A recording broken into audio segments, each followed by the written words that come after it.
The old log off, log on trick always works. Kate, could I It please have my does. phone so I can see the questions come through? Thank you. Hello.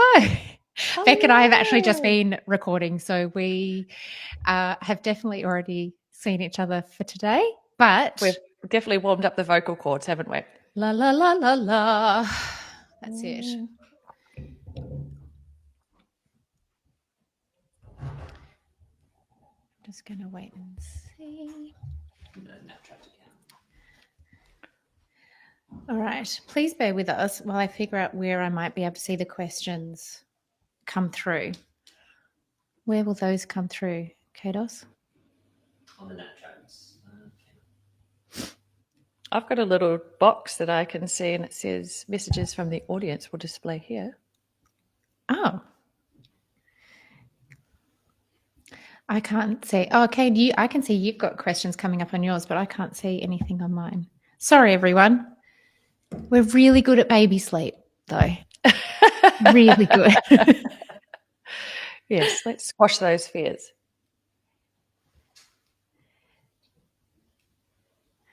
Well, while I wait for that,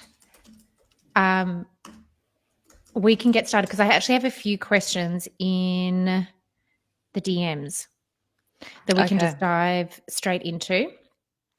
Ella. Oh, I do love doing the questions. I do love doing questions. It's exciting. Like you never know what's going to be presented to you. No, and we're really on the hook here because we clearly haven't prepared. I mean, we very rarely prepare anyway. We send this mercy dash text message to each other the morning of recording, being like, what did you want to talk about? We actually did. Yeah. I digress, but we actually just did an episode today where we give you baby sleep advice, what we would say if we weren't afraid of hurting your feelings. Oh my goodness. Like us. Please will like us. All right. I need to go into my DMs because Ella has sent us a message. So bear with me. Okay. Here we go. Hey guys, baby boy is 6 months this week. Wake windows are 2.5 hours. The sleep schedule is 6:37 a.m. out of cot to start the day. First nap after 9 a.m. She tries for 9:30, but he declares himself in my arms sometimes. Lol. 30 minutes duration for that first one.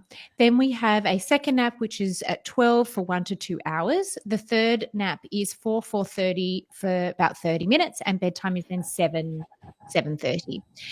Wakes midnight / 2 a.m. for one feed, then wakes 4 or 5 a.m., but needing to be resettled until 6:37 a.m. in the cot. Environment, blackout blinds, white noise, below 50 decibels. Oh, this is attention to detail. I love it. Wow. Yeah, I like this. 2.0 tog, sleeved sleep suit, bonds, full suit, and singlet with oil heater, 21 degrees. Room doesn't go below 20. Help, what am I doing so wrong? P.S. Babe, not hungry at 4 or 5 a.m. No wet nap, etc. Thanks, ladies. From Ella. You're not doing anything so wrong. This is the next babe. Baby sleep is really tricky. Babies are ever evolving. You have so many great things in place. It would be a matter of like just a little bit of a tidy up. I'll just go back to the top. 6 months old. So scheduling queen. Do you want to dive in with where we would start with a 6-month-old schedule? I think I've already spoken over you, sorry, in true Sally style. I think what's going to be the missing piece of the puzzle that we may need to know is where are your milk feeds and if any solids are now in the mix so that we can definitely rule out hunger and what's happening overnight. I mean, initially, when I'm thinking of where I would start, the routine would probably need a little bit of a shift, and maybe there is some issues that are arising with the second nap only being an hour some days, and then the third nap is still, I don't think it's necessarily adjusted earlier to compensate. So what I mean by that is if the second nap is starting at 12 and sometimes it's a 1 o'clock finish for the nap, then technically nap at 3 should be starting at 3:30. And what we would do in that scenario is we would lengthen it out to sort of offer a little bit more sleep in the second half of the day so that your little one is going off to sleep a little bit more well rested and can do the longer stretch. The other thing that sort of stands out for me is potentially using the 2.5 hour wake window between the end of nap 3 and bedtime. Bedtime, yep. So I think just sort of tidying up the day a little bit and making sure that we've got solids in the mix and the milk feed space for hourly will really help to, one, probably push that feed overnight out slightly so that then you could get to a feed that's after 2 a.m., in which case you wouldn't need to offer a shorter feed or a really tiny feed around that 4 o'clock mark. I don't think cold is a factor because... No, sounds pretty snug. Yeah, sounds pretty snug. But if we're just sort of blanket ruling the idea that he's not hungry at that time because of XYZ, we do this sort of through the day, but he's still really difficult to settle, it may be worthwhile offering like a quick 1 or 2 minute feed or a half boob or one boob just to get baby back off to sleep and make it like super smooth. Yeah. So yes, the ideal scenario for a 6-month-old would be, that's fresh 6 months, would probably be up at 7 a.m. milk feed, and then a nap from say 9:15 to 10:15. Yep. And then a milk feed at 11:30 solids, around 12:30 for nap 2 to start, which would finish around 2 o'clock, and then a milk feed at 3 p.m. And then a nap from say 4:30 to 5 o'clock with a bedtime of 7 after a 6:30 p.m. milk feed. Yep. Perfect. So that's where I would roll with that. I think it's just a scheduling issue. You may just want to try and offer a smaller feed just to get your nights smooth and sorted, and waking without needing you to do so much overnight, and then shift that first feed of the night a little later to pop that last one out of the equation altogether. I also think that it would be really worth trying to persevere for that 9:30 nap, just so that the rest of the day doesn't fall too far forward, and just pushing through and using some distraction therapy to break out of the 9 a.m. Just in case that was contributing to some of the unsettledness in the 5s. And this is where it's always worth kind of taking a sideways step from all of the sleep training rules, which is, about self-settling and independent sleep and linking sleep cycles. It may be that you need to assist to get that longer nap in, even if baby, and I'm not sure where the self-settling is up to, if at all, but maybe even baby goes down on their own for that midday lunch nap, but you need to rescue it to lengthen it. So even park nap training, if you're not up to that, that doesn't matter. Just you use every tool outside of feeding to sleep to get a longer nap so that you can just get on the schedule, get your great 4-hourly milk feeds in, get to an age-appropriate bedtime without anything being too stretchy, and then you kind of watch everything start to iron out. And, of course, then you can pull back on assistance if and when needed. But that would be a prime example of if you keep facing this really short, well, not really short, but an hour, I would actively try to see how can I help baby get more sleep. Yeah, rocking, holding, bouncing, sitting in the dark room under a weighted blanket with a podcast, or you can listen to our live, just to see if we can break out of that. I also think 6 months is a little bit of a tricky age. Like a fresh 6-month-old is typically going to be okay with, say, 2.25 hours of awake time from waking in the morning to the first nap. But by the time they're 6.5 months, I'm definitely shooting for 2.5 hours so you can get to that 9:30 nap. So, because his baby boy, 6 months this week. Yeah. Yes. So that you're always trying to work towards 9:30. So you might want to split the difference now and sort of try and get to 9:15, and with the intention of making 9:30 for sure. The 9:30 nap it really helps set your day up so that then the second has enough sleep pressure to the correct time of the afternoon, so that then you can get to a really good third nap and a really decent bedtime. So lots of reasons why we shoot for a 9:30 nap to protect a lot of other things. You'll notice it will probably get easier if once that 4 or 5 a.m., that long resettle becomes sleep, baby will automatically start to have a bigger reserve to stretch to 9:30. It's much harder when everyone's been awake or half awake, battling through already before you've already lived a day before the day's even started. Hence why he's outright refusing to stay awake a minute past 9 a.m. But it has a tendency to, once sleep pressure redistributes, that baby's like, oh yeah, I can hang out till 9:30, no big deal, because I had this great consolidated morning. Excellent. Okay, 14-month-old, sleep training at the moment. Do I still go in if he's not crying when the timer goes off, but he's been crying intermittently during the timer? My answer would be no.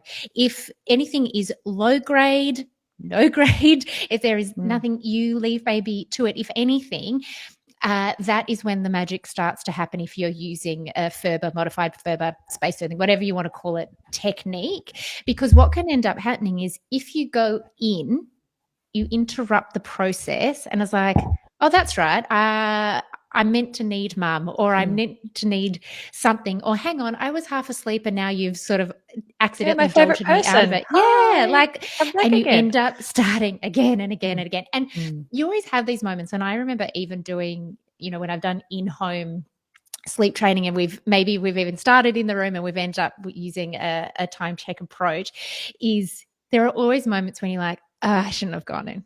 Like I made that worse. That is also part of the learning process of like, how does this feel? How does it sound? How does baby react? But as a blanket rule, if the timer goes off and baby is quiet, even if you have had stop, start crying during that, let's say a 5-minute timer, you don't go in.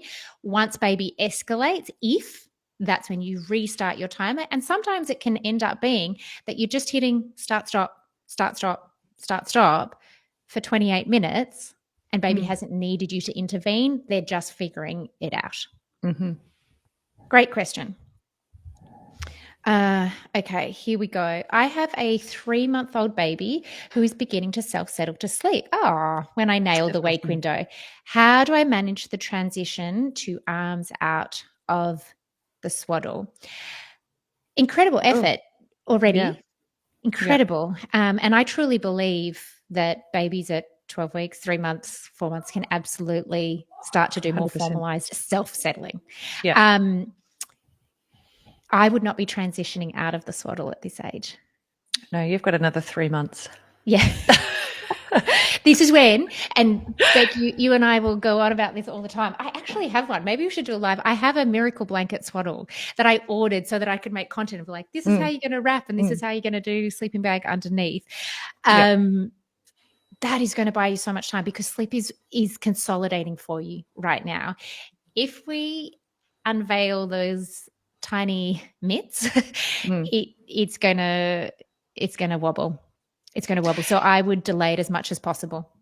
You want to use all the tools available to you to really cement healthy sleep habits and don't be in a rush to start sort of trimming them back because you're going to face the 4-month regression. And, as you've put on all the hard yards now and you want to continue the path of great sleep while you're sort of transitioning through the sleep cycle change, the swaddle is going to be your best friend. And I know that there is a lot of information, and I think a lot of manufacturers now have changed their guidelines in terms of once your child is showing signs of rolling, then to start moving away from using the swaddle. But babies can show signs of being able to roll from a really, really young age. Like I know there's children who have been able to roll at like 7 weeks. I was going to say, 8 weeks. Yeah. They've done it once and they've never done it again. But parents have been, like it's the information is once they're rolling. But they can do things once or twice and then not revisit that particular skill again for months on end. So try not to be in a rush to do that. Of course, or if they can do it during the day, but not when asleep. Yeah, that's right. So I would hang on to I wouldn't be in the camp of ditching the swaddle yet. The only time that I would ditch the swaddle is when you have them on the play mat and they are just continually rolling. There's no stopping them flip through the day. Flip-flopping around. Yeah, that's right. Because the other thing too is once they are able to roll front to back to front, most children prefer to sleep on their tummy anyway. And so if they're able to do the rolling through the day and then they can roll over and sleep on their tummy overnight with no issue, you're in a really great place as well. But avoid transitioning too early. If you did have to transition early because your child is actually rolling, then I would just rip the Band-Aid off and just go cold turkey at night, but keep the swaddle for the daytime sleep. And then once the always nights are make looking change great, at bedtime. Yeah. Once the nights are looking great, then you can unswaddle the first nap and then the second, and I'd probably keep it for the third for as long as I can. But there is a method to unswaddling when the time is right. Just don't be in a rush to do it. I am often putting babies back into swaddles. Yeah. At 4 months old, where I'm like, your startle reflexes is causing all kinds of mischief. You're not actively rolling. And let's buy ourselves some time, because it also makes babies far more receptive to your settling techniques, whether that's shush, pat, pick up, put down, the dummy. They don't have to fight themselves and these, hands flap and they knock out the dummy and all of this. We can just sort of stagger the approach in a more incremental way. When I know you just said go cold turkey, the way, and I absolutely back that when you do actually make the transition, if you're doing it slightly on the younger side, let's say they are flip-flopping on the mat versus 5-6 months, I remember with my first baby in A Love to Dream, I just did one wing at a time. But I think that was also because she was my first, and I was like, I don't know, even though I was a sleep consultant, everything goes out the window when it's your own baby. I did one little wing at a time at bedtime, and then, for a few days, and then released both hands. It all ends up in the same. Both hands have to come out at some point. I think if you have to do it and you're doing a trendy and sleep is absolutely going berserk because you're doing one arm out of it at a time, I would just maybe just sort of see it after 2 nights and sort of go, I'm just going to do both at once, because you can prolong the process and it's very hard on everyone. So you may as well just sort of do both at the same time. Yeah, I was very lucky. She was my easy sleeper. Second baby's arms just came out. I was like, this ain't my first rodeo. I've done this before.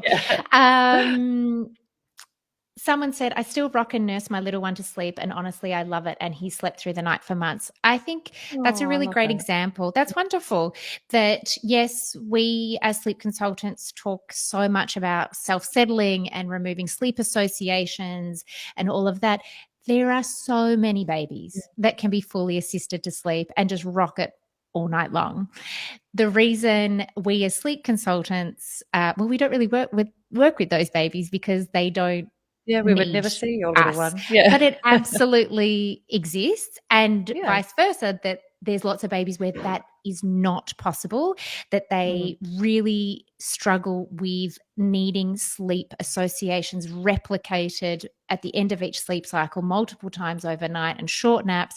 Both are absolutely true and exist out in the world. But that's wonderful. Fantastic. Yeah, I love that. They're almost like the perfect hug, in terms of like I am enjoying this, like this is just the best thing since sliced bread, and you sleep all night. Have your cake and eat it too. Yeah, have your cake and eat it too. But also, if your baby's not doing that, it's not because you're doing the perfect hug wrong. It's not. I think the other thing is that because we work with so many different temperaments, we also it's, if you don't know what it's like to have a baby that's like, get out of here, get off me, like this rocking isn't working, this shushing, this patting, this, all of this isn't my vibe, that those babies also exist as well. Oh yeah, plenty of those. Kay has just said, I have so much respect for that response. Thank you for being so kind. Oh, you're welcome. We're just here to talk baby sleep. We have no shame. There's no judgment. Many things can be true at once. So I'm glad that answer resonated. Okay. Hello. Madison has said, my 10-month-old breastfed baby has always had a bedtime form bottom. a bedtime bottle, I think that's meaning to say. He's refusing this bottle, cries at the sight of it. Could he be full from solids? I'm worried it means he won't last overnight without it. How old was the baby? 10-month-old breastfed baby, but has always had a pre-bed bottle. Oh, okay. This happens to the best of us, actually. I remember when my 9-month-olds actually, and I actually feel like it was like a 9-month thing where some babies just lose interest in their final feed of the night, and for whatever reason, it will come back, but it can sometimes be a couple of weeks. And there's no rhyme or reason to it. Like everything is lined up perfectly. But typically what's happening at this point is dinner is either too close to the final feed of the night, or there's too much being offered at dinner time, and then there's just no appetite for the milk feed at all. So it's a case of just sort of creating a little bit more of a better scheduling, I think, of when dinner is happening and when the milk feed is happening and when bedtime is happening as well. The other thing too is sometimes when they become either so overtired or stimulated that they're just not interested in the feed either. And so it can just sometimes be something to watch in terms of making sure that you've got your wake window correct.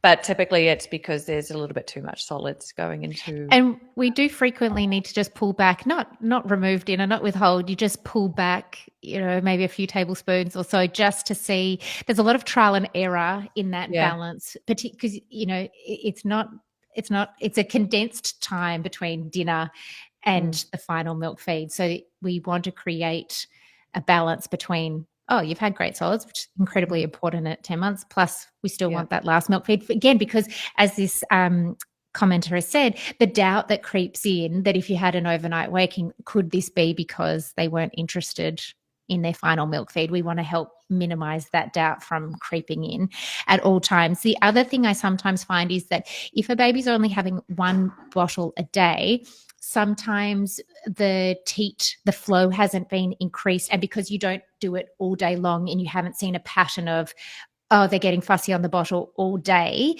sometimes parents just haven't quite thought about, let me see if the flow needs to increase. I think a really good thing you just mentioned then, which was the getting tired and fussy on the bottle, and the same would apply if it was a breastfed baby.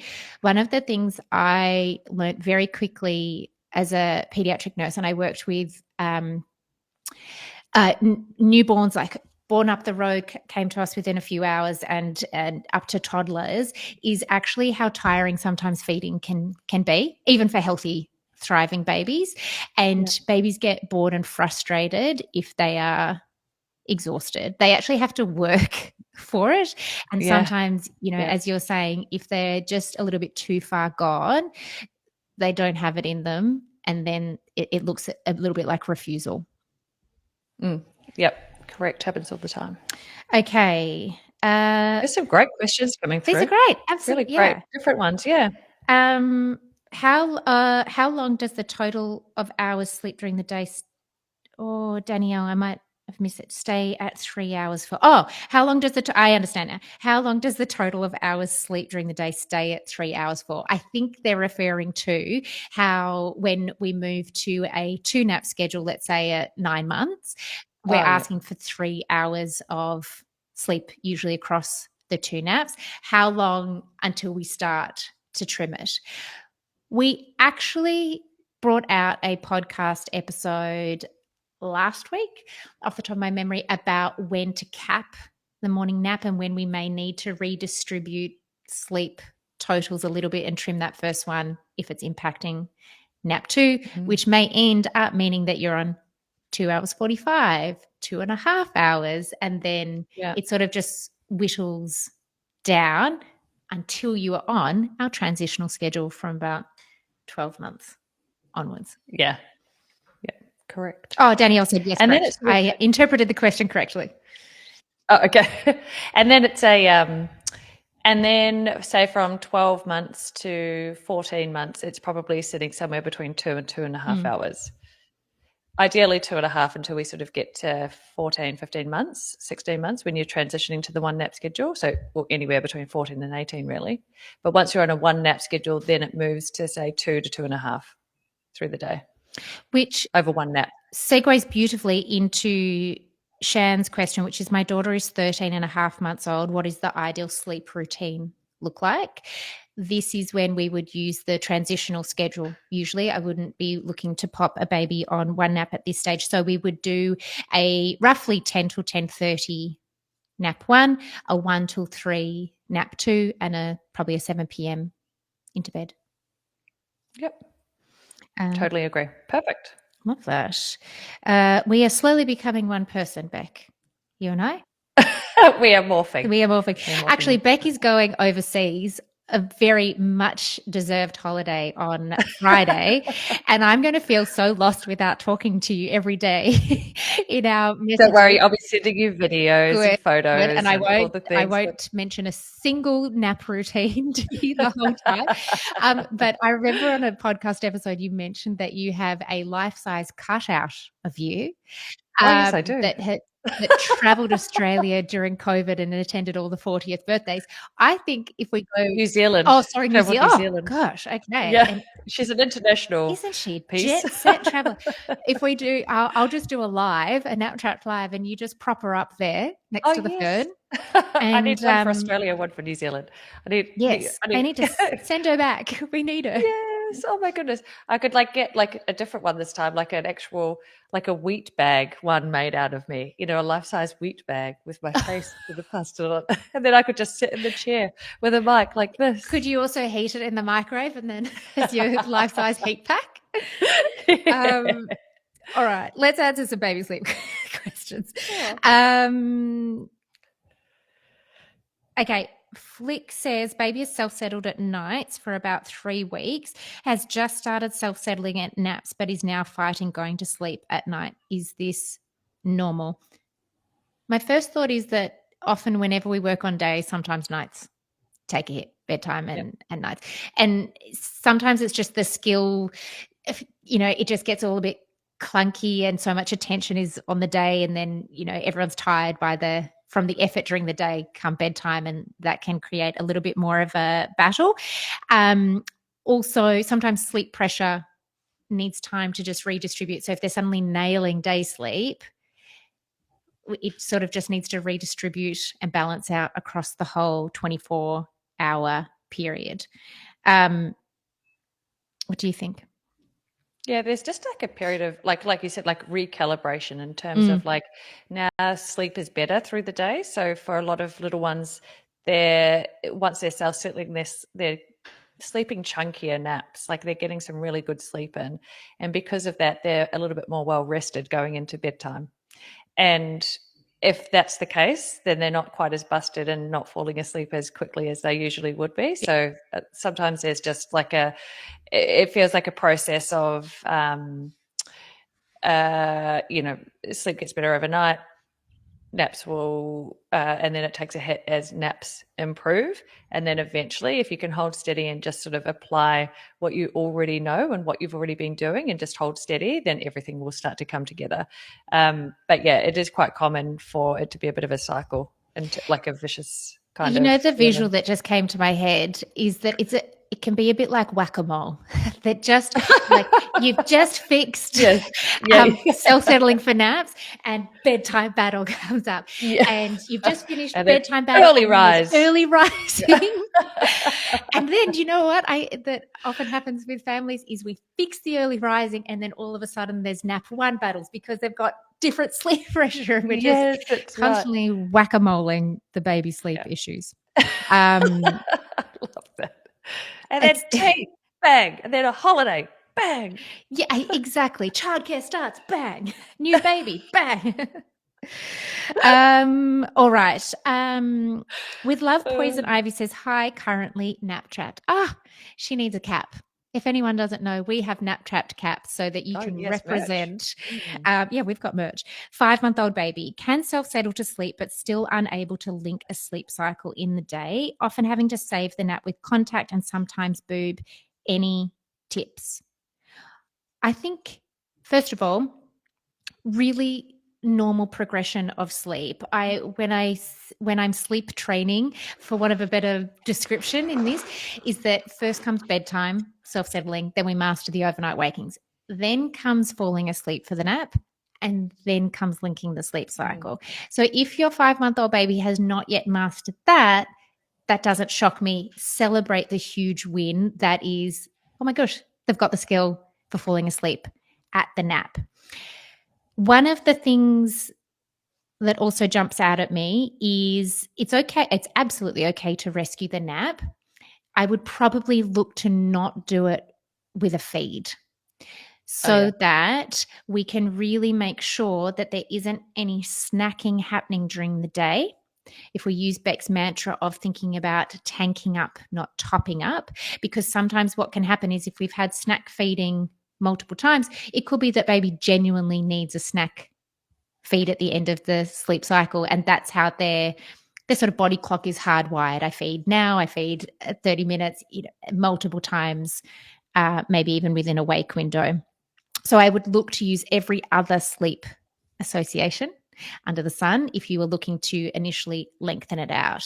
Pram, cuddle, pat, shush, bounce on the fitball, just to see if you can help lengthen it out and take out that crutch, because that can also just be worth waking up for, even if they're not hungry.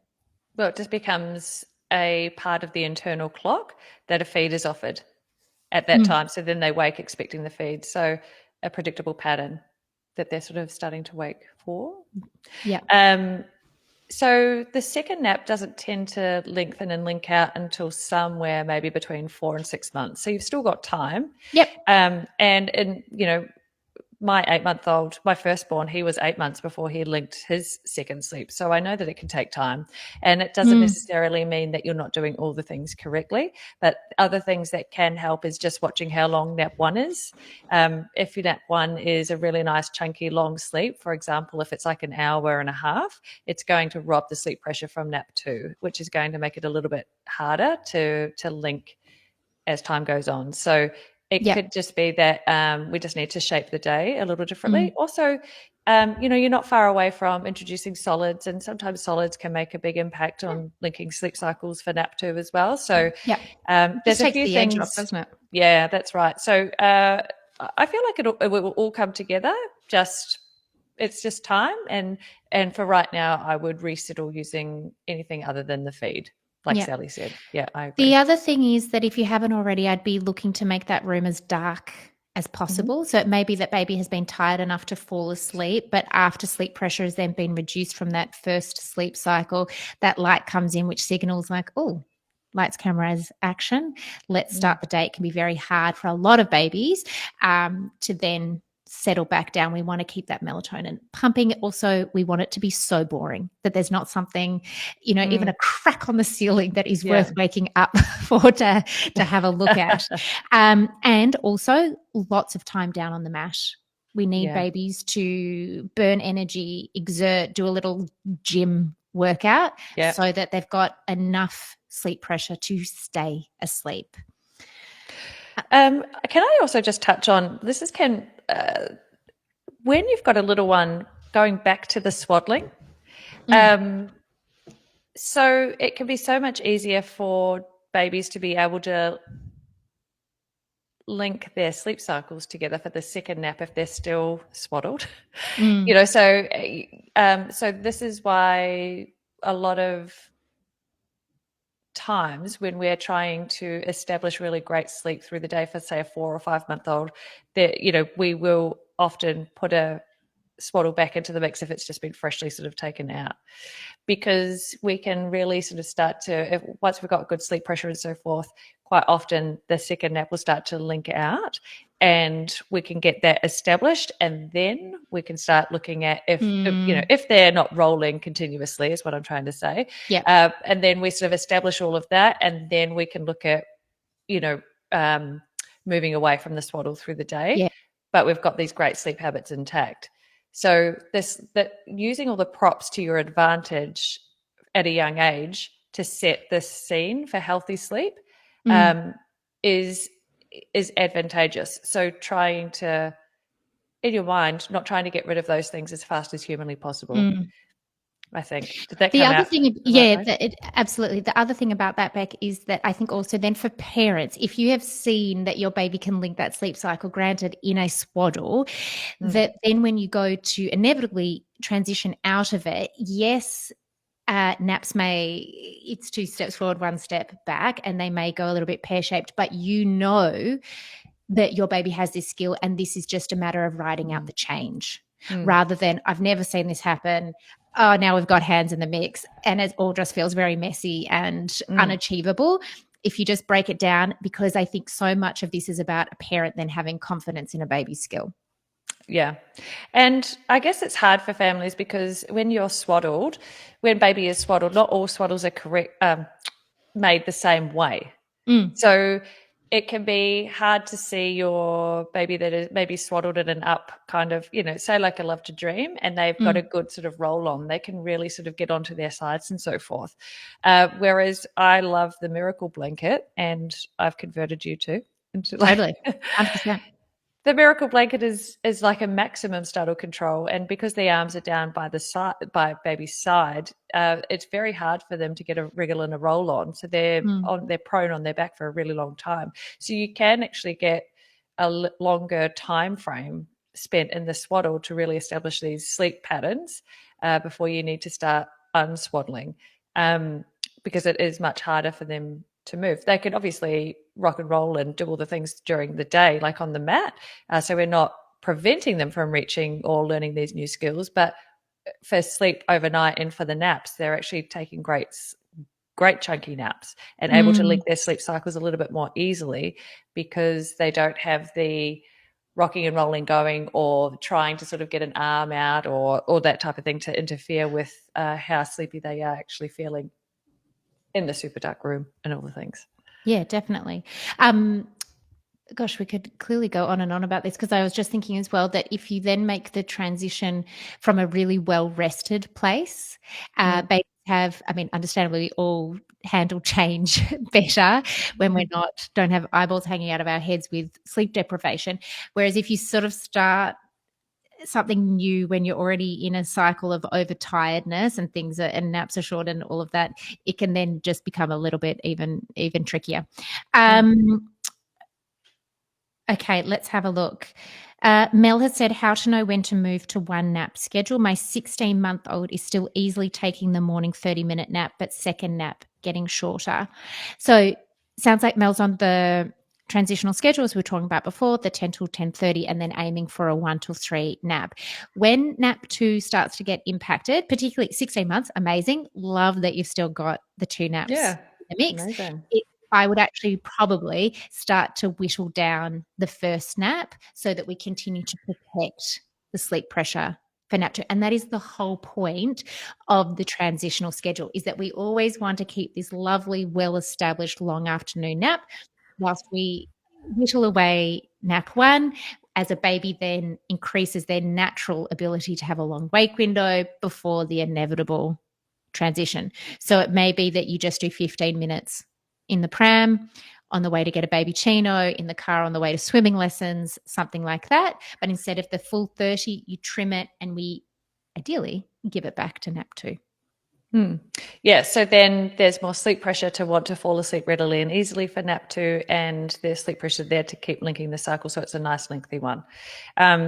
We're always, when it comes to the 1 nap schedule, I know it's really hard to sometimes keep the 2 naps in. And so a lot of families are really just, come on, I really want to get to a 1 nap schedule. But the transitional routine means that your baby is going to be able to give you a really clear indication that they, rather than fighting an uphill battle with a child that isn't ready, and then you get all sorts of different things on the other end. So I love that she's held on for 16 months and that we'll sort of start whittling away to increase the chances of holding on to it for as long as we can, but also getting used to these bigger wake windows with less bigger wake windows and more sleep pressure over time to be able to manage when it happens. God. Yeah. Did I just waffle? No, I because think I was someone over waffling. on TikTok said, "Hi, ladies, what is the ideal age to drop to naps?" So there is no perfect age. These older babies and toddlers, they somewhat match the beat of their own drum. I'd say somewhere between 14 to 15 to 18 months. Yeah. And what Mel is experiencing is exactly what we ideally want to happen, to try and hold on to those 2 naps for as long as possible. So you have as smooth a transition Yeah. as we can possibly get for you. Yeah. Okay. I've just been prompted to say that if you have a sleep question, ask it on the Nap Trapped Pod Insta stream or the Sleep Concierge TikTok, because those are where we are getting those through. I think we've had some come through DMs, and it's very tricky for me to, and Mr. Sleep Concierge is over there sending me prompts. Okay. And I'm just sitting here twiddling my thumbs, not really being helpful in that department whatsoever. I feel like I've Sorry, got 3 screens in front of me. No, I keep looking at you still. And I know I sent this before you, and I know you haven't looked at it yet. But because you've got that fern there, I keep thinking of Between Two Ferns with Zach Galifianakis, if anyone is also familiar with that. Sounds We very just need to put niche. another fern on the other side. Once you watch it, Bec, you'll be like, I get it now. And it is not necessarily a criticism. I've got another fern, so next time I can have one on each side if you'd prefer. Oh, if it perfect. Okay, move over, Zach Galifianakis. There are new ferns on the block. All right. Bec, I'm going to ask you a question. Sure. 8-month-old has just learnt to sit up independently. Every night for the past week, baby has been waking up 1 to 2 hours, sitting himself up and very upset. Unable to self-settle after this. He is previously sleep trained with only usually 1 wake up during the night for a feed. In 3 naps a day, still with the last wake window being 2 hours after a 30-minute cat nap. Is this likely due to a new developmental skill? So a couple of things can I just ask if it was sort of mentioned that the feed happens and then the baby is awake, or there's a feed and then baby is awake for 2 hours sitting up? How do you interpret that? Every night for the past week, baby has been waking up 1 to 2 hours, sitting himself up and very upset. He's previously... Hold, please, everyone. In 3 naps a day. Sleep trained with only usually 1 wake up during the night. I'm going to say they're separate. But M. Jane, feel free to, if you're still on the live and have waited patiently for us to listen to to get to your question, can you just let us know? But my interpretation would be the status quo is sleep, sleep, sleep, have a feed, back down. And now outside of the feed, they've got lengthy overnight wakings, baby sitting up crying. I think I would like to know that, simply because the answer sort of is based on when the feed happens. And the reason for that is at 8 months, if there was a 30-minute third nap happening, I would probably maybe consider if the first waking was the wake and just sitting up, that it could potentially be a sleep pressure issue. Mm-hmm. And then I would trim. So 8 months, I'd probably be down to 15 minutes for nap 2. Nap 3. Waking up as a false start and crying and sitting. Oh, okay. Then I would trim nap 3 down to 15 minutes. Yes. So we'll just do a 5:15 till 5:30. 5:15 to 5:30, and then final feed at 7 o'clock, and then bedtime at 7:30. So just double checking that there's no micro snoozes on the breast or bottle before baby goes down. So that's impacting sleep pressure as well. And then and this is like super common, like this will happen, it become a habitual wake and then sit up and so forth. So even though you might change the routine and have a 15-minute nap, there is still potential for that habitual wake to happen, in which case you would just use a sleep training technique just to get baby back down.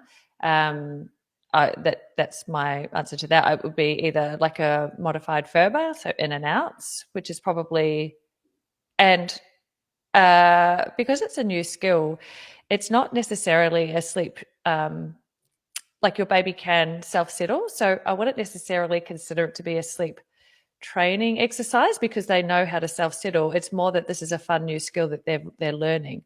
And you kind of just want to have them understand that, great, it's a fun new skill, but we're not. Could you do it during the day? Yeah. So you just sort of keep your response really low key, really, really low key. Trying not to lay them down is probably, because the more you go in and lay them down, the more irritated they become, more frustrated, more stimulated. And then all of a sudden, that's where you start getting these really lengthy wakes. So especially if you know that your baby can, in fact, from a sitting position, lay down again, I wouldn't consider going in and laying baby back down. I would just go in and respond and back out of the room again. And that might take a long time for the first one night, and then it starts to sort of improve after that.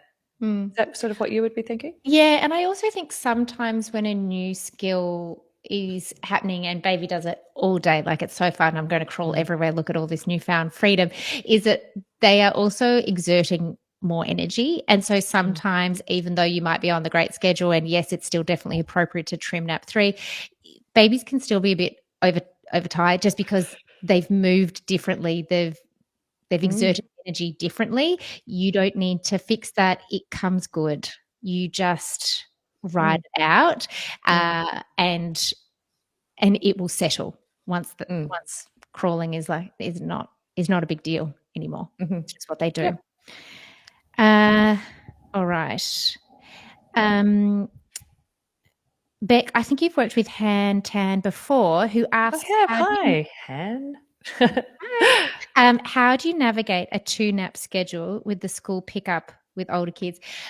We actually recorded an episode on this, and we haven't released it yet because I think we would need to redo it. I think we got all sorts of we got lots of scheduling, numbers. Yeah. So it is in the mix because this is a question we get asked all the time. But what would you recommend for Han?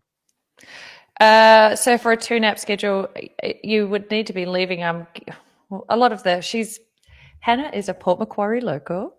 Hi. Represent. A lot of the schools here finish at 3 or 3:10.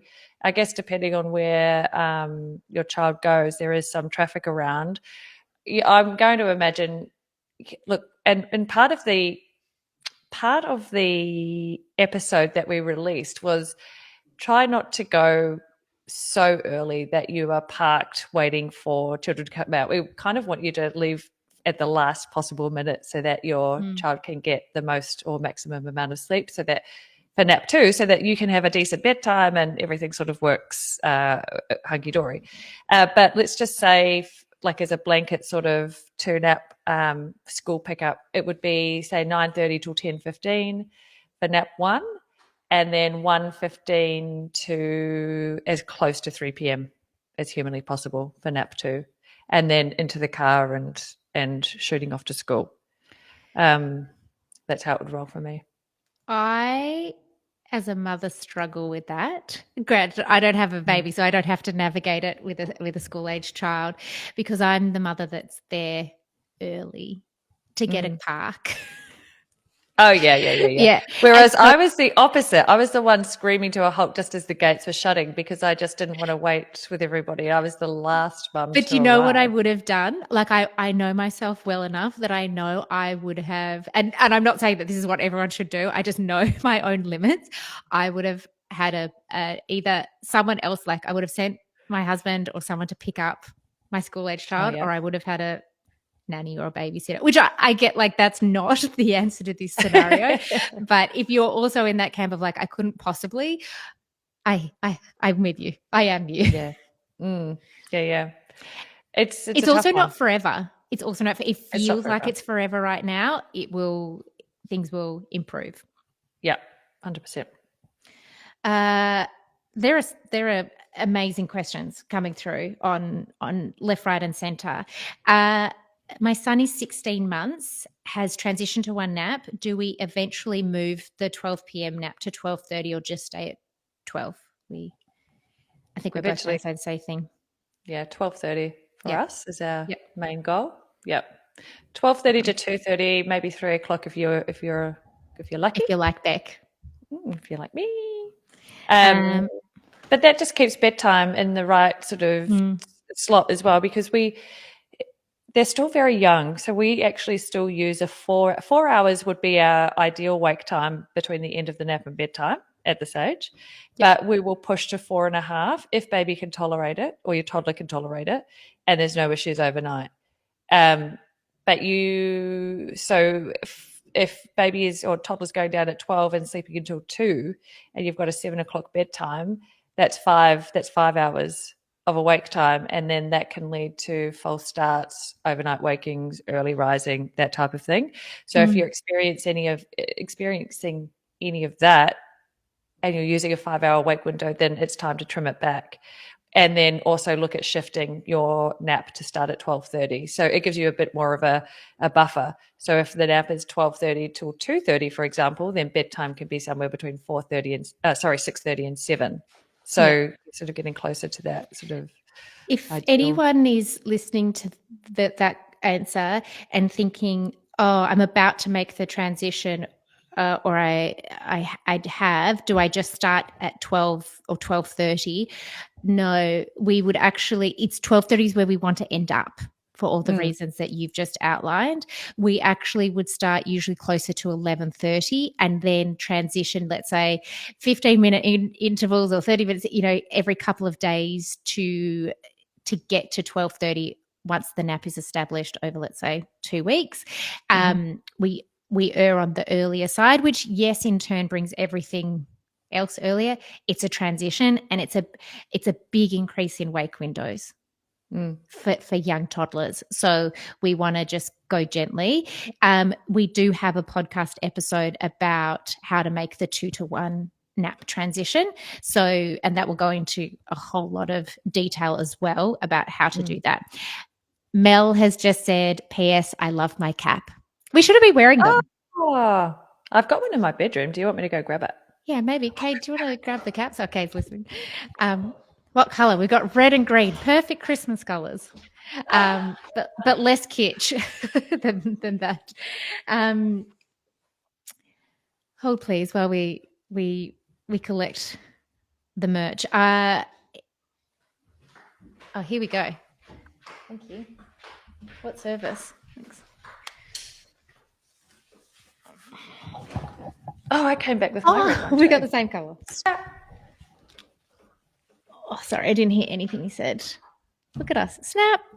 So if anyone's nap trapped under a baby as we speak, which I think quite a few of you are, you're going to need to rock one of these. And shameless plug, perfect stocking stuffer, or for a friend that's just about to have a baby. Indoctrinate them into the nap trapped world. That's right. All right. 6-month-old bub waking once a night between 3 to 4:30 a.m. for a feed, solids once to twice a day. How do I know when to train out the habitual feed?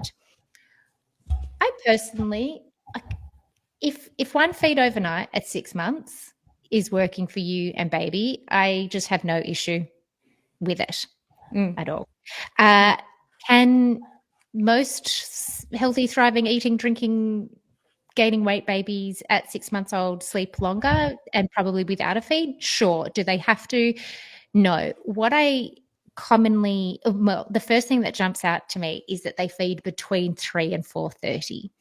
And so one of our quote unquote golden rules of weaning overnight feeds is that once your baby drops a feed, we don't look to bring it back. Meaning, let's say 2 nights ago, they fed at 3, full feed, boob, burp, back down, bottle, whatever, back down, and you see them at 7. But the next night, it's 4:30. For me, they've technically dropped their 3 a.m. feed. At which point I would say, okay, 4:30 is the new benchmark, meaning night 3, we go in and say, okay, no feeds before 30. So even if they wake at 3, you're going to resettle with any kind of sleep training technique up your sleeve. It doesn't matter. Get them back down, and then you feed at the first wake up after 4:30. And what that does is it kind of goes with your baby's natural hunger patterns and weaning pattern without you just needing to decide, I'm going to sleep train out an overnight feed. We want to go with the grain and always move forward with what baby's showing us. So if you have this fluctuating time zone, I would go with the later one, because that's what's babies shown you, that they can go until 4:30. Because then what happens is, let's say they wake at 3:55, you'll resettle, they go back to sleep, you'll be prepared to feed at the next one, and then they don't wake until 6. It happens all the time. Yep, all the time. Or if they wake at 5, it's the smallest feed back down, and then the next night you say no feeds before 5, which becomes 5:30, which means no more feeds. And I think it's always helpful to point out that this is not necessarily cutting feeds either, it's redistributing the calories. So for example, if baby is waking at 4:30 and we're trying to protect 7 a.m. milk feed, they might only be having one boob to go back off to sleep, or I don't know, 100 mils. And when you are resettling and feeding the next one, it gets smaller and smaller until eventually it's negligible. But that appetite just doesn't disappear. That appetite goes into the 7 a.m. milk feed. So at 7 a.m., they're so much more hungrier for their full feed. And so they take more. And so then the supply and demand sort of thing, it starts to take shape that they're actually hungrier for the 7 o'clock feed. They spend a little bit longer on the breast. They're getting more milk in at that time. And that's how we redistribute the calories and the appetite. So we're swinging the appetite and the calories into the day rather than having them overnight. Yeah, and then before you know it, you'll be adding in breakfast solids. Yeah. So it all starts to flesh out, to fill out during the day. And then and someone's just Hannah's just said, I use this technique with my little one, and after a couple of weeks she sleeps all night with no feeds. I actually did it. I know I've talked about this on the pod before. I actually did it with my 8-month-old he'd dropped all overnight feeds at 15 weeks, but got COVID, and I brought one back in. And then I was too scared to drop it because I had a toddler. Don't wake the toddler. We went on holidays. I put him away from the toddler, and I said, I'm going to resettle that first wake up. And he never then woke for a feed after that. So we accidentally went cold turkey because he was like, okay, well, I'll just sleep through until 7. Yeah, I was never really hungry anyway. I just like to see you. Exactly. I mean, the feeling is mutual, but I really prefer to see you at 7 a.m. Okay, let's have a look. 13-month-old sleeps through if co-sleeping. If own room wakes somewhere between 1:30 and 4:30, I think realizes he's on his own, cries. If I pick him up and take him to my bed, he goes straight to sleep, but I'm guessing I should be resettling him in his room. I think it depends on what your goal is. If you're happy to just say, okay, spend the first chunk of the night in your cot and then come into bed with me and you feel safe and informed around that, then that's fine. Like, that's a realistic goal as well. If your goal is to ideally have all night in the cot and independent sleep, then I would say you need to see it through and stay in the cot and resettle in the room, out of the room, whatever your chosen technique is, because it can be a habit. I wake at roughly this time and X, Y, and Z happens. If you're wanting to make change, you need to see it through in that second half of the night. Just also double check that they are nice and warm all through the night. Yes. Because often when our children are going into a co-sleeping scenario, the additional warmth from mum and dad, and then the blankets and so forth. So there's potential there that they're waking because they're feeling a little bit chilly in their cot. So just making sure that they've got the correct sleeping bag on for the temperature of the room. Especially at those hours of the morning when it's always the chilliest. But that's it. But both scenarios are appropriate. There's no hard and fast rules, so to speak, about how sleep has to look. Essentially it's that association of thinking baby thinks that he or she needs you in order to go back off to sleep. And so when that's presented again in a co-sleeping scenario,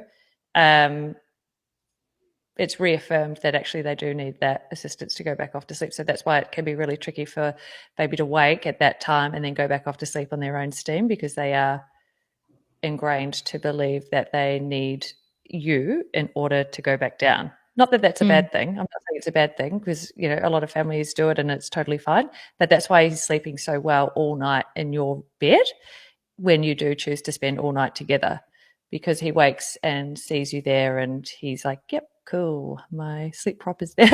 I'll go back down. Totally fine. So when you're missing, that's the missing piece of the puzzle, is your presence. Beck, this is about the dream feed, which we did an episode, and you and I have different preferences for the dream feed. So I'll let you start. I have more of a tolerance for the dream feed than you do. Yeah, I just can't be personally. I can't be bothered doing that. I'd rather sleep.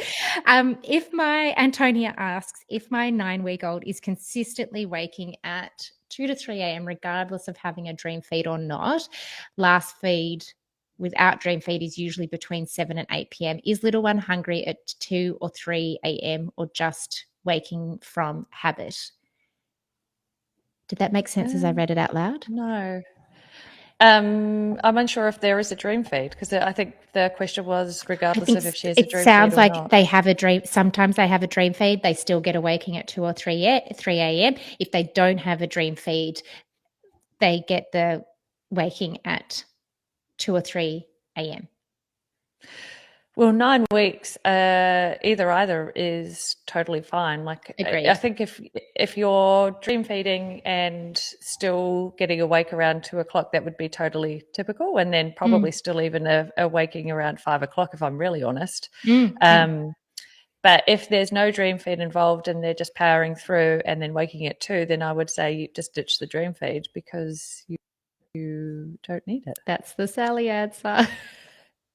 I think all of those are true, and I think the emphasis really here is on that this baby is 9 weeks old, which week-old babies can do these long stretches. I mean, my first baby slept 12 hours at 12 weeks organically. No, I wasn't out sleep training, so those long stretches are absolutely possible. It's just whether or not you want to use the dream feed. If it's not doing what you want it to do, though, and baby has the ability, I probably wouldn't keep it in the mix.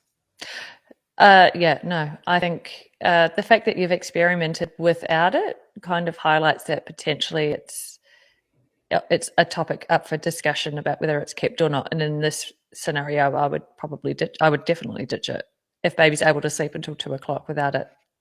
You heard it here first, folks. Beck and I have the same answer on the dream feed. And Tony has followed up with, yes, the same wake time regardless of a dream feed. So, yeah, I'd go. Like, babies can be really clear.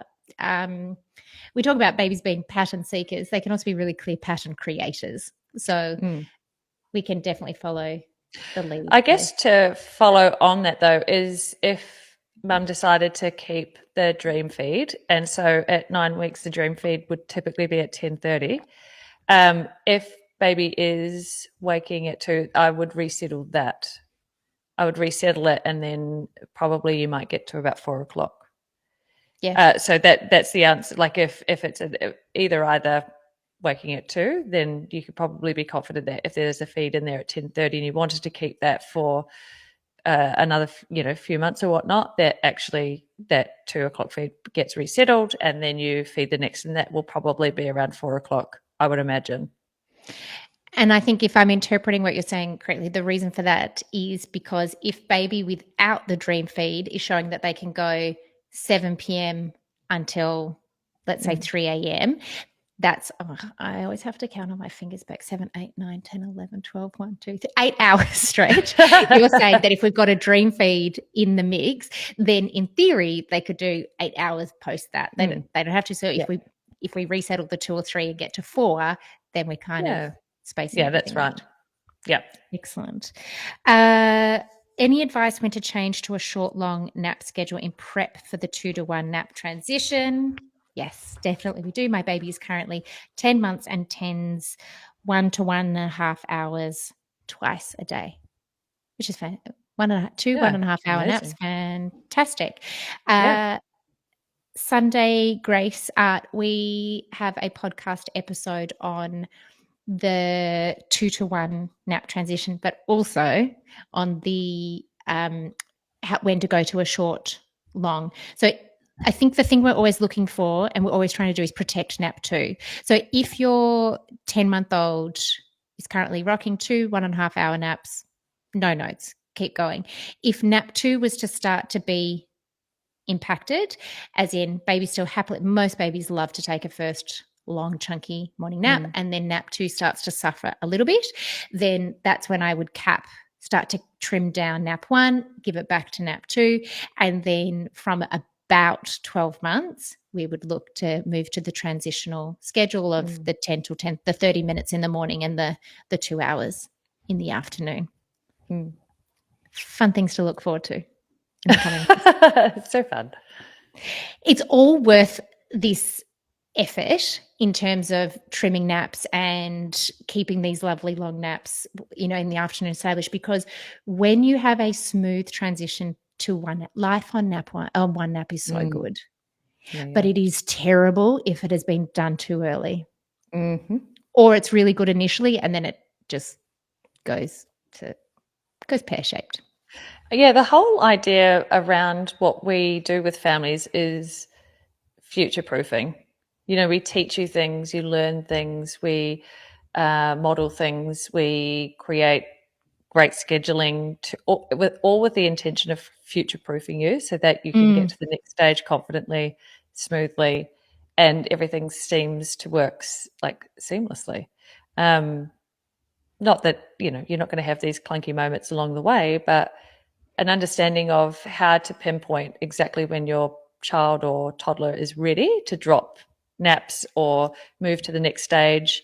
It gives you such great clarity and confidence around being able then to iron out the bits that sort of get a little bit hard overnight. When you're dropping to one nap, sometimes there is like a slight sort of sleep pressure issue, whereas they're recalibrating like we were talking about before. And there's blips along those, the way when you're sort of transitioning to no nap even. So you just have to be really confident about your nights and following through with your techniques and the skills and that you've adopted and really finesse everything so it all goes back to feeling great and smooth all over again.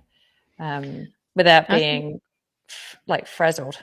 I also think if you're people like us, I like to know what's coming next. Even if I'm not actively doing anything, just having a rough plan moving, where is this all going? Yeah. That gives me calm. Same. Haley over on TikTok has asked, 16-month-old is regularly in and out of hospital. We co-sleep. Is there any point even trying to sleep train if we're consistently in and out of routine with hospital visits? He sleeps 12 hours with us, wakes up and can self-soothe. He rubs the pillow. Oh, that's so sweet. It actually makes me think, I remember I did a night shift on emergency short stay. So they've come into emergency, decided you need to stay, but not long term. We're going to pop you in here. And this boy was in for asthma and I had to give him bursts. Anyway, that's beside the point. But every time I would go in, I would have to wake him. And so I watched him self-settle, and he was probably 5, and he rubbed his head like this every single time after I'd done it to put himself back to sleep. And I remember the dad saying he's done that since he was teeny tiny. I was like, oh, he's self-settling. It's so sweet. Anyway, that was my side story. I've got a whole visual and everything. But this little one is rubbing the pillow. Is that correct? Rubs the pillow. Yeah, that's cute. Tactile, very tactile. Yeah. I see lots of babies, if they've got a lovey or a comforter, sometimes they rub it under their, if a silky ear or something, they also rub it under their nose. Yeah, I had a rabbit and the ear was what I would rub against my nose, the rabbit ears, who was named Sally. It's fate. We were always meant to meet each other. I sucked these 2 fingers and had a wooey. Oh, yeah, the wooey. Yeah. So cute. But to answer Haley's question, it really depends. I think if you're happy with how things are going, and that is making it manageable and sustainable for you, considering you have all of these visits and, I'm not sure, and I don't need to know, as to why, like, is it sickness? What's happening? There might be a lot of things in the mix here that if this is the way to manage and keep it sustainable, I would say keep going. If also you think it's not, sickness isn't going to be a contributing factor, it's more about the interruptions of hospital admissions, is that I think sometimes there can be a place for sleep training if you want to. If he's already got some self-settling skills with the pillow, then we can, and at 16 months, like, you can look to replicate that and get him into his cot or his crib, but that can also happen. It would just depend on, I think, more needing to know more factors, and not needing to know, but what are the other contributing factors about why sleep training may not be appropriate. But he's definitely got some skills. I do appreciate, I don't think, and I say this as a pediatric nurse, we don't always do sleep very well on the hospital. In hospitals, there's every pump is beeping. We have medications, like around the clock. Doctors coming in at random times. X-ray, like.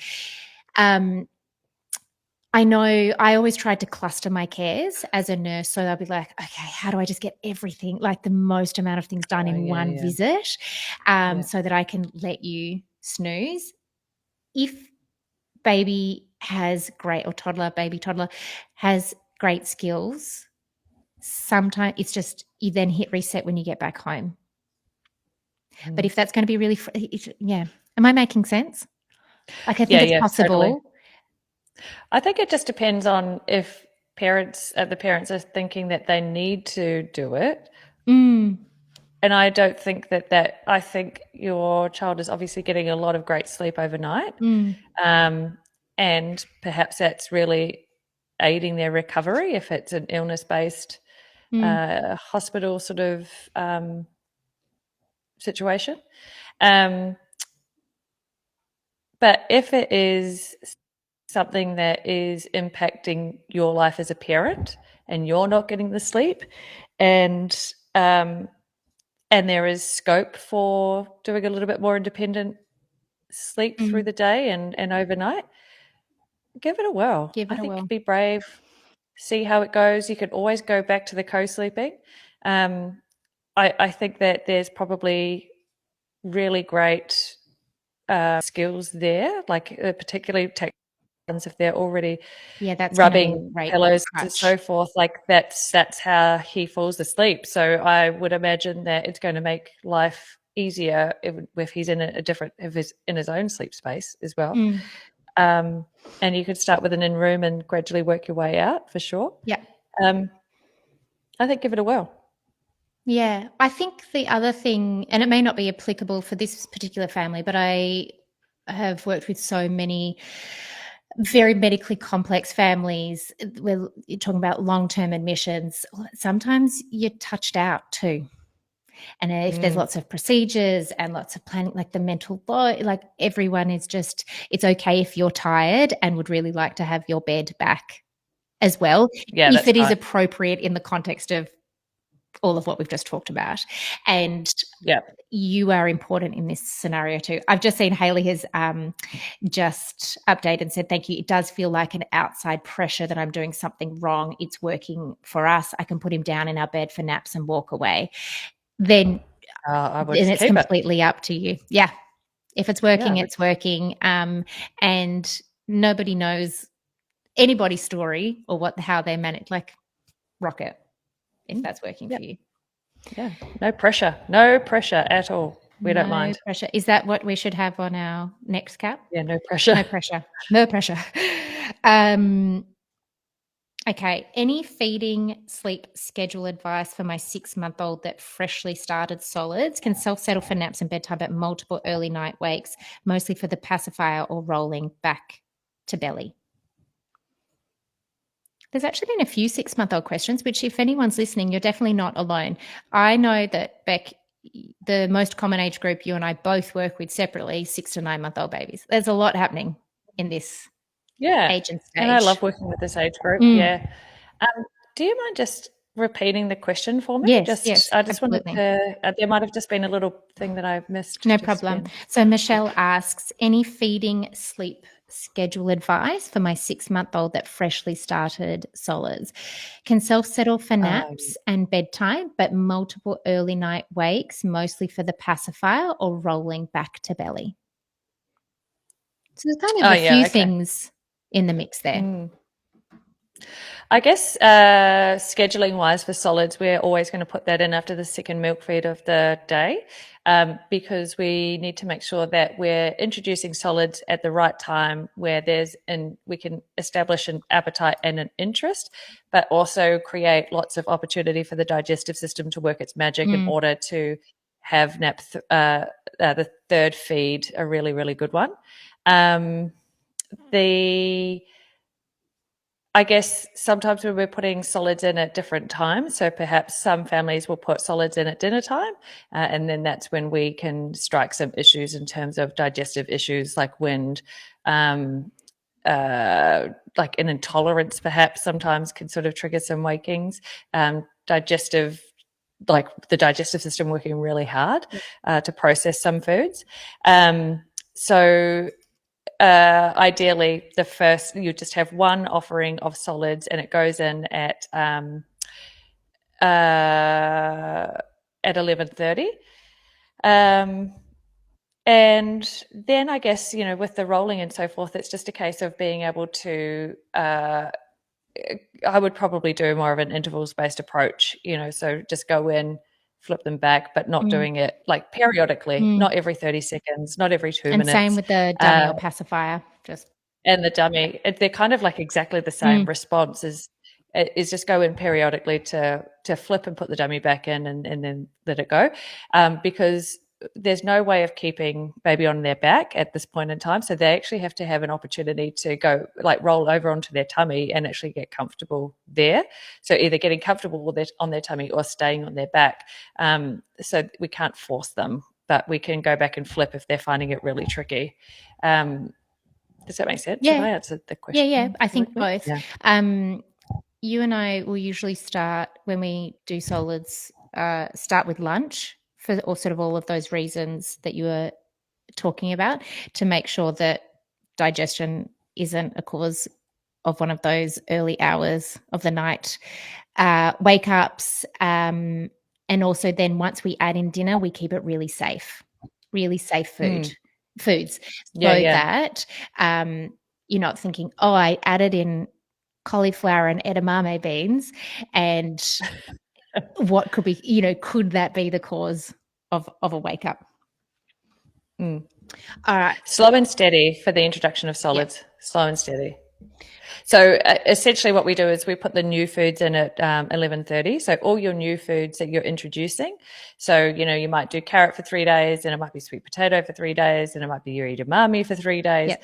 And then once you sort of build a good repertoire in terms of, okay, well, that was tolerated and safe and there was no, hoo-ha for the rest of the day, you can then put the safe foods in at dinner time.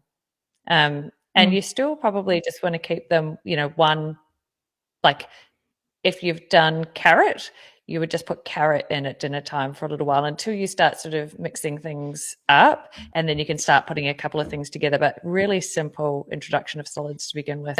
Keep the digestive system, and also making sure that the milk feeds are still the main nutrient, so we're not impacting their appetite there. Just in case that last breast or bottle feed has been impacted, which happened even to mine. Like, they love food so much. Yeah. They go on a bit of a milk strike and like, no. Yeah.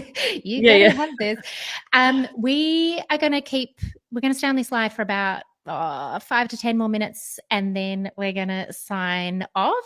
There are still, Beck, I don't know if you can see on your screen, there's just... No, I can't see any chat box that I thought, oh, good, I'll be able to see all that. You were just in the, if anyone's running around, just looking down constantly. I'm like, oh my goodness, scrolling here, scrolling there. No, I'm just kicking back, just watching. Yeah, well, you're just hanging out between two a chat. All right, so we've probably got time for 1 to 2 more, depending on how rapid fire, we can do this.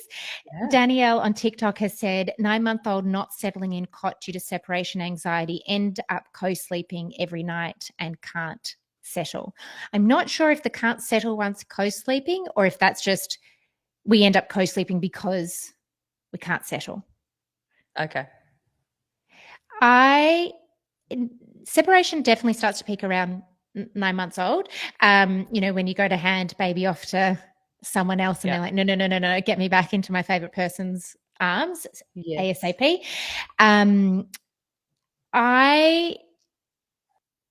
I think there are so many ways that we can meet separation anxiety needs throughout the day that then we can replicate overnight to say, I will always come and check on you. You are safe in your cot.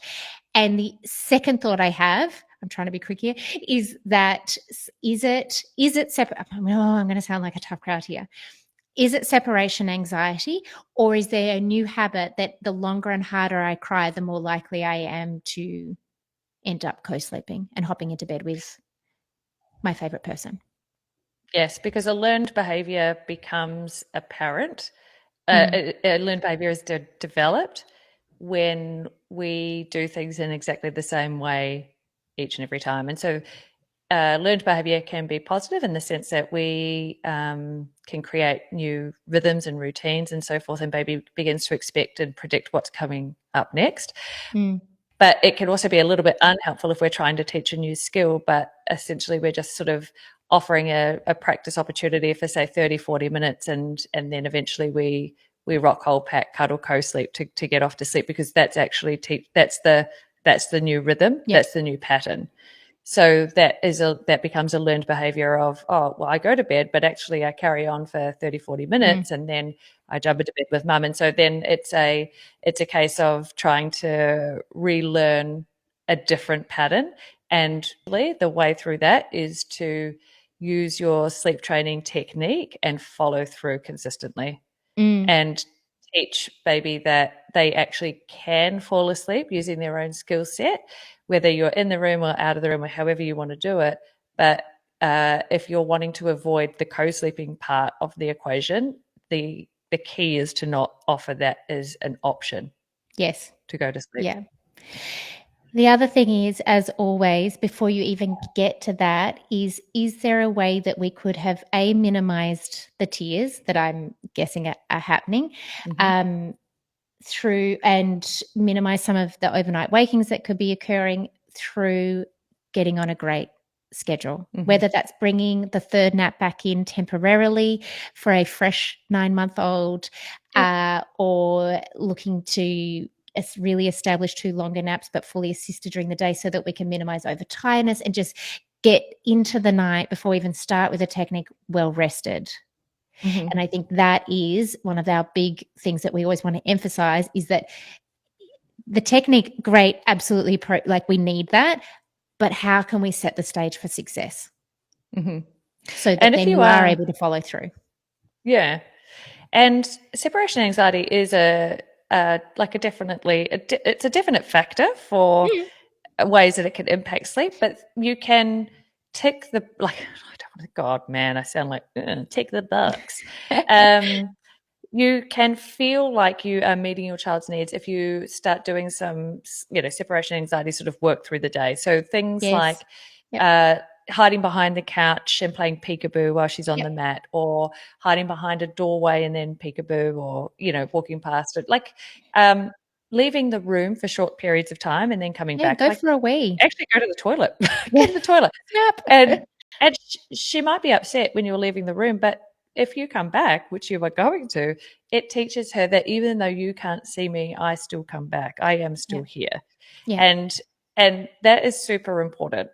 And it's worthwhile teaching for sure. Yeah. And it is because then becomes a lifelong lesson, that, even at childcare drop-off or starting kinder or, you've had to go to hospital to have the next baby. Like there's all of these moments where you'll have to have separation, where you can have had these micro moments, teachable micro moments to say, I always come back. You are absolutely okay. We can build a little bit of resilience. I'm not saying that in a hardcore, like this baby's 9 months old. Build a little bit of resilience and familiarity around this. What is going to teach that so beautifully is your consistency. To say, oh, every single night I'll continue to show you. I will always come back. I will always come back. I will always come back. And then they learn like, oh, I'm totally safe here. Mum always comes back. Yeah, separation anxiety is definitely something you can continue doing sleep work through.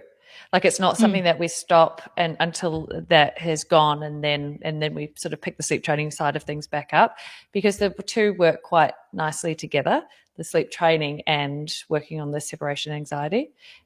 So it's, I think if you've got your scheduling tickety-boo and it's just about following through with the technique, then Sally and I have got you. We think that you are able to knock this out of the ballpark. Yeah, we definitely, just give it a little bit longer and see how you go, and commit to night one. Create that really clear goalpost of following through with your technique, and then night two, because you've followed through the night before, now Bubby's going to sort of go, oh my gosh, we're going to do this again.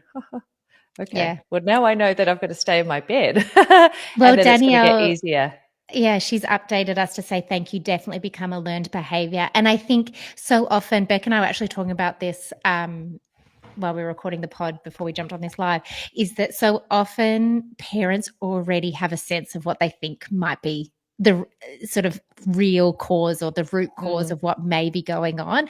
And then, but there's so much noise and we all fill ourselves with doubt. And, all we want to do is meet our baby's needs at every hour of the day. Is that sometimes I think just hearing it, even though sometimes you and I are scared to sound like a tough crowd. Oh, yeah. It lands and you're like, okay, that's sort of the voice of reason I needed. And now, that all makes sense.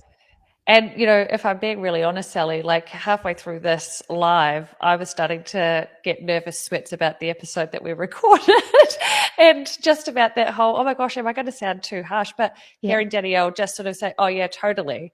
Yeah. Sometimes that, like hearing it straight without somebody sugarcoating it can sometimes just be the, oh yeah, I know. Yeah, and it doesn't come with judgment or meanness. It's just like sometimes it's just stating a fact. For anyone that doesn't know, Bec and I just recorded a podcast episode this morning. And please note, we are both chronic people pleasers. Yeah, like up all night making sure that everyone likes us. We made an episode. We're like, we're going to do something cool and trending, and we did baby sleep advice we'd give you if we weren't afraid to hurt your feelings when we are so deeply terrified to hurt your feelings. So that's what we've just recorded. For anyone that is new and that has just jumped into this live, particularly if you're listening or tuning in on TikTok, Bec and I host a baby sleep podcast called Nap Trapped. You can listen on Spotify, Apple Podcasts. You can even watch us on YouTube, hence why we've now got slightly nicer backgrounds now that people are actually looking at us. And every single week we do one main episode, whether it's a 18-month sleep regression was yesterday's episode, the 2-to-1 nap drop, the advice we'd give you if we weren't afraid of hurting your feelings. And then every Thursday we release a second episode called Sleep Detectives, where we do exactly what we are doing now. We answer your real life burning sleep questions and have a good old chat along the way based on the questions that we get in our question boxes, usually on social media. People also love to DM us and email us their questions. And that's our second episode. So definitely go and subscribe and follow us over wherever you get your podcast and listen to us at Nap Trapped. And I think let's do this again. This is fun. I really enjoyed it. Really enjoyed it. And this is me. Hopefully the sound and everything was fine. But yeah, I'm not in my office today, working from home. So lovely. Well, you can like almost clock off for holiday mode. Oh my God, I can. Well, not quite. I do have some champagne. Ready? Some champagne. But it's because my eldest has his graduation dinner tonight. So we are having a couple of pre-drinks and then heading off to anyway, he's got his suit and all the things, and I was trying to organise a corsage for his date. But then he informed me that he had in fact organised that himself, so I was very proud of him. Oh, but Ben and I were I talking hadn't about got that up, but amazing. and this is a word I haven't heard for a really long time. Do you remember when you went to your graduations or your formals and the guys had to wear like cummerbunds? Oh my God, I haven't heard that since I was like a flower girl at the age of 4 at my auntie's wedding in the early 90s. A cummerbund. A cummerbund. They're I was coming like, back. it's a word I haven't heard for a very long time. He hasn't got a cummerbund. I Oh. think he's too cool for a cummerbund. But, like back in the day, everyone would hire a suit back then. But now all the boys, well, they're quite cheap. We got his suit for like $349. Anyway, this is the type of talk that you have when you have much older children and not babies. You start talking about suits and graduations and all the things, and you actually start to think, oh my God, I honestly can still remember holding you as a newborn, and you weren't bloody linking the second nap until you were 8 months.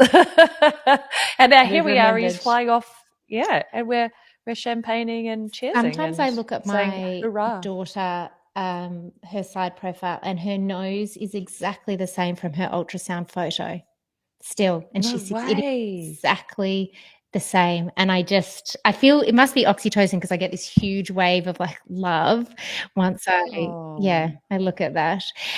Always our babies.